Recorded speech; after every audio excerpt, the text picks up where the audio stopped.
No warning, Indonesian's village caught off guard in volcano disaster by Kat Lam and Stanley Widianto Prasetyo Wardoyo.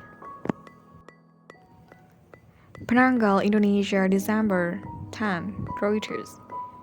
In the wake of the deadly Semeru eruptions on Indonesia's Java island, the inwined bodies of a mother and daughter encased in a molten ash have come to symbolize what many living in the shadow of the volcano feel went wrong. There was no warning. If there had been, there wouldn't have been victims, right? Said Mina of her cousin Romini, who died clutching her elderly mother as their kitchen roof caved in. Like many Indonesians, they use only one name. Nestled at the base of volcano, their village of Curah Kobokan was among the worst hit when Semeru spectacularly erupted on Saturday, ejecting ash clouds and pyroclastic flows that killed at least 45 people and left dozens missing. The eruptions of Java's tallest mountain has raised questions about the effectiveness of Indonesia's disaster warning system and the dangers of rebuilding on the volcano's fertile but precarious slopes.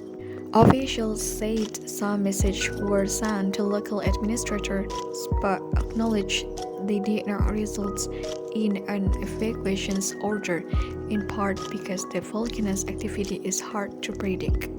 Warnings to evacuate are normally relayed by the National Disaster Mitigation Agency, such as in 2017 when it ordered 100,000 people living near Bali's rumbling Mountain Agung to immediately leave the danger zone.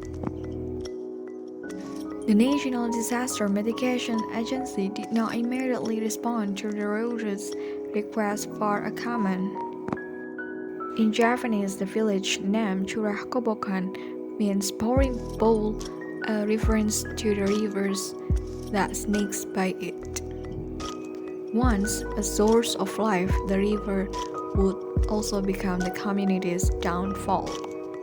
When Semeru erupted, the river carried thick flows of lava and ash directly into Curah Kobokan, now a field of grey ash built as high as the power lines, a view triangular roof jutting out of the newly formed disaster landscape. Residents say the air grew blazing hot and pitch black in seconds. People screamed and fled in panic, some taking refuge in a prayer house, others huddled in a concert. Of 8 residents Reuters interviewed, not one said they received warning of an impending eruptions. If there had been warning, people would have evacuated. Instead, in a matter of minutes, lava streamed down and a lot of people died, said 41-year-old Irawati, whose husband was knocked unconscious as they tried to escape. No time to run. An archipelago of 270 million sitting atop the Pacific Ring of Fire, Indonesia is one of the most disaster-prone nations on Earth. The devastation wreaked by Semeru can be ascribed to a deadly confluence of factors, for which no one wants to take blame.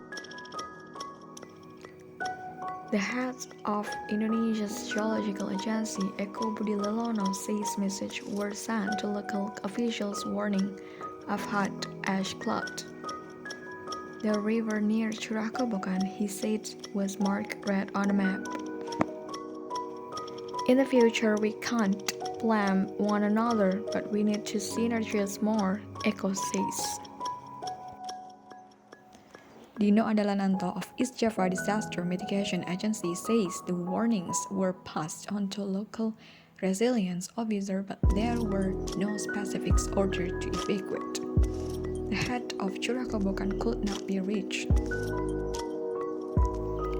Experts say the nature of the eruptions, a cave-in of the lava dome, possibly triggers by external factors such as heavy rain, it's also difficult to gauge ahead of time.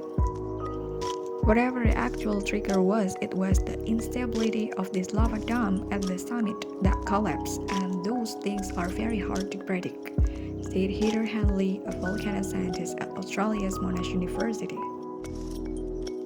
Eruptions triggered by lava dome collapses account for about 6% of all volcanic eruptions, says Hanley, with more research needed to understand the characteristic and another causal factor for the tragedy is the reality of life on Semeru Slope. For over the decades, communities have become inured to volcanic activity, including the summit letting off steam. As disaster officials survey the devastation, some 100,000 homes damaged or destroyed, there is growing talk about the danger of living so close to the mountain, with Indonesia's President Joko Widodo saying at least 2,000 homes will be moved. With 142 volcanoes, Indonesia has the largest population globally living in close range to a volcano, including 8.6 million within 10 kilometers or 6.2 miles. What needs to be explained to people is the area where the lava flows. Our recommendation is don't live there anymore, said the geological agency's ECHO. When they're there, there's no time to run. Reporting by Prasto Wardoyo in Penanggal, Kat Lam in Sydney, and Stanley Widianto in Jakarta. Additional reporting by Agustinus Peu da Costa, writing by Kate Lam, editing by Charisma Sain. Thank you.